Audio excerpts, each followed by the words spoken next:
Friends नमस्कार आपण मानू मोर चैनल इंडियन फ्लेवर को बहुत बहुत स्वागत जनाऊे।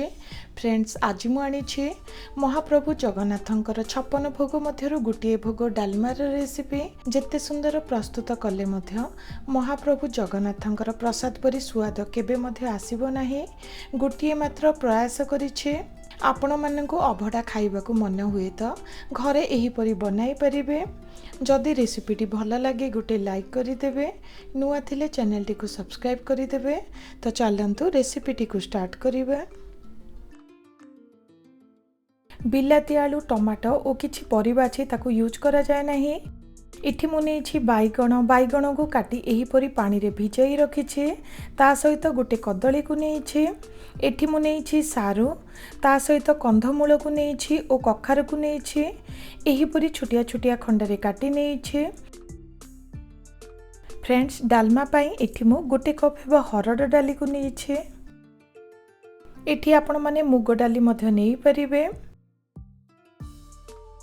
ता सहित देखंतु गोटे मसला टी प्रस्तुत करिबा। एठी मु गोटे चमच हेबा जीरा, किछि कला मरीच, लवंग और दालचीनी को नेछि। स्वाद अनुसार गोटे चमच हेबा गुड़, अल्प टिके अदा को छेची नेछि। ता सहित किछि फ्रेश नडिया कोरो। एठी मु नेछि गोटे चमच हेबा घियो। ता सहित देखंतु गोटे चमच हेबा हळदी गुंड और लूण को नेछि। प्रथमे डाली को भल भाबरे सफा करी बतुरी नबा।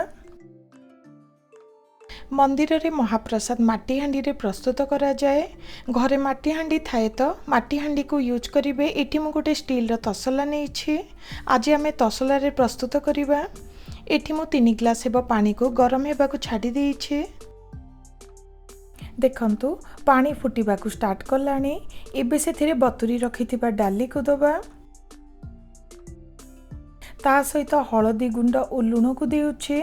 भल भावने मिसाई डाली को सिझिबा को छाड़ी दबा। एबे चलंतु मसला टी प्रस्तुत करिबा। जीरा, गोलमरीच, लवंग और दालचीनी को हल्का टिके भाजी नेउछि। देखंतु हल्का टिके भाजी नेले। फ्रेंड्स एबे ठंडा हला परे चिकन करी गोटिए पाउडर टी प्रस्तुत करिबा।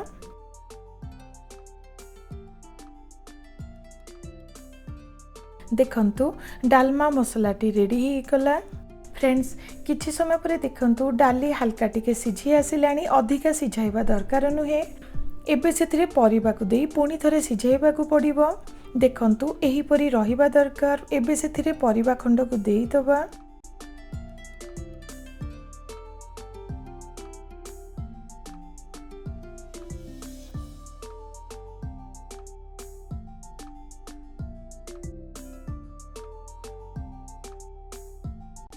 ता सहित किछि अदा को छेची नेइथिली ताकू दबा। एबे भल भाबरे मिसाई सिझाई नेउछि। फ्रेंड्स प्राय 10 मिनिट परे चेक करूछि। देखंतु परिबा और डाली भल भाबरे सिझी आसिलानी।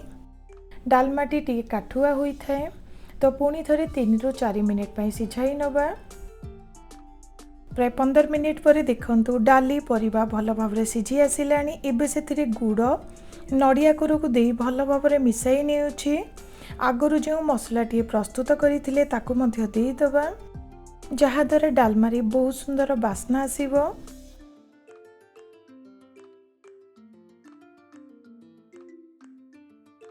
तो फ्रेंड्स देखंतु वर्तमान हमरो डालमा टी ऑलमोस्ट रेडी ही गला। महाप्रसाद रे फुटण दिया जाए नाही। जेहेतु आमे घरे बनाउछंदी एठी गोटे फुटण टी देई दबा। प्रथमे गोटे चमच हेबा घियो को गरम करि नेउछि। एबे सेथिरे जीरा को दबा। ता सहित हिंगु को देउछि। फुटणटी एबे रेडी ही गला। डालमा रे देई दबा। एबे भल भाबरे सब को मिसाई नेउछि। फ्रेंड्स देखंतु मंदिर परी डालमाटी आमर रेडी ही गला। देखिबा को जेमिति खाइबा पई मध्य बहुत टेस्टी होईछि। जे कोनोसी पूजा पर्व रे बनाई परिबे। आशा करूछि आपण मानको पसंद आसीबो। जदि भल लागे गोटे लाइक करि देबे। नुआ थिले चैनल को सब्सक्राइब करि देबे। रहुछि नमस्कार।